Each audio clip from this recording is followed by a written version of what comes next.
That's me, James, recovering apathetic millennial, admittedly complacent to most of the issues facing our world. And that's my friend Ron. He's from Oregon. One day Ron called me up about a pipeline project that was going to run through his backyard called the Pacific Connector Pipeline.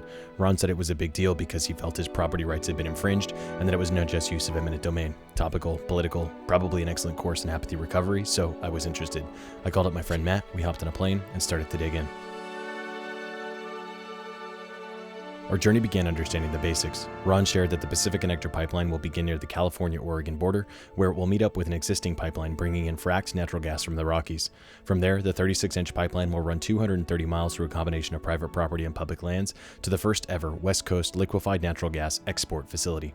That facility in Coos Bay, Oregon, will receive between 1.1 and 1.6 billion cubic feet of gas per day, liquefied, and send it via ship to be sold in foreign markets, altogether known as the Jordan Cove Energy Project. At first glance, seems like not too bad a deal. About 150 permanent jobs, a big investment in Oregon's infrastructure, and growth in the local economy.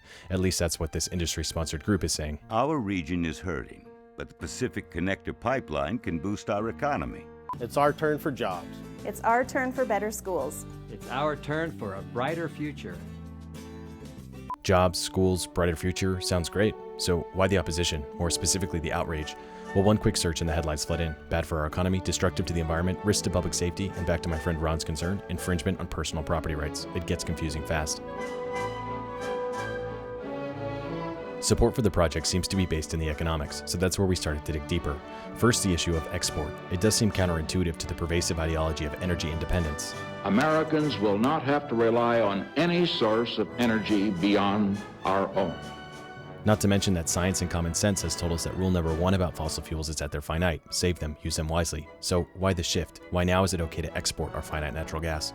Well, the gas companies say we have an oversupply and that export will be a driver for the U.S. economy. In fact, the Department of Energy has opened up the floodgates to hydraulic fracturing, more contentiously known as fracking, to draw this stuff up.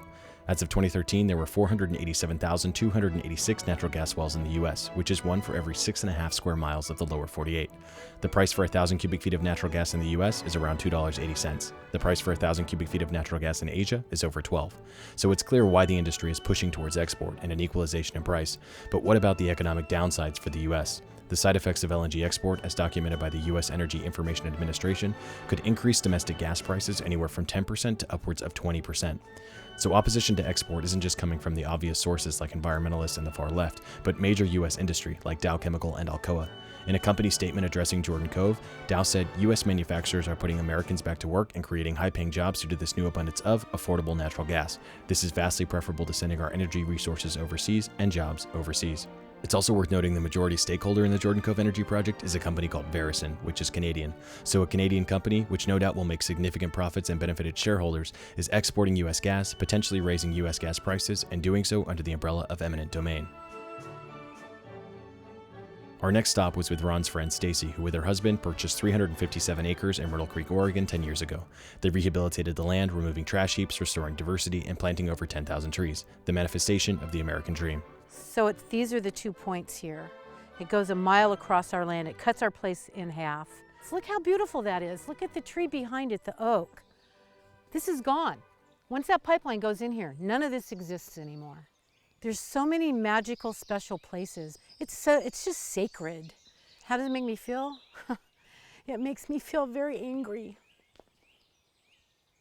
that the government and that these corporations have the right to come in and take our property, that they have the right to destroy our land when we say no. Stacy's not the only one who's prepared to fight for her property. Out of over 300 impacted landowners, the majority have yet to sign a lease, meaning eminent domain is likely. This is completely legal under Section 7 of the Natural Gas Act as long as the project is deemed to be in the public benefit. So the question becomes, how can a project like this be deemed to be in the public benefit? What about concerns over environment? Simply put, they're significant. Not only are there concerns regarding the clear-cutting of old-growth forest, intrusion onto publicly owned BLM land, and risk to over 400 critical waterways, but there's an introduction to the risk of pipeline failure. Not only is this a public health and safety concern, but it exposes a severely dry southern Cascadia region to the risk of large-scale fire and ecosystem destruction. Some say these concerns are hyperbole, but examples of pipeline failure are hard to ignore, especially when the Williams Company, who's overseeing this particular pipeline's construction, has had 9 significant spills, leaks, or ruptures in the recent past. It's also a known fact that all pipelines leak, especially 230 30-mile-long pipelines, and that methane, which is a key component of natural gas, is 84 times more potent than carbon dioxide as a greenhouse gas. But most surprising of all, the power plant facility which will supply the energy needed to convert the gas into LNG will eventually become the most polluting plant in the state of Oregon.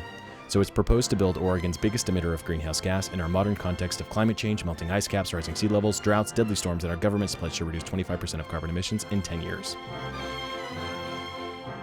As Matt and I wrapped up our time in Southern Oregon, we headed back south to debrief with Ron and his wife Deb. The resounding question we kept asking was, for what? Why are we building Oregon's biggest greenhouse gas polluter? Why are we putting some of the most ecologically diverse and precious land at risk? Why are we seizing private land against owners' will? And why are we supporting an increase in domestic gas price?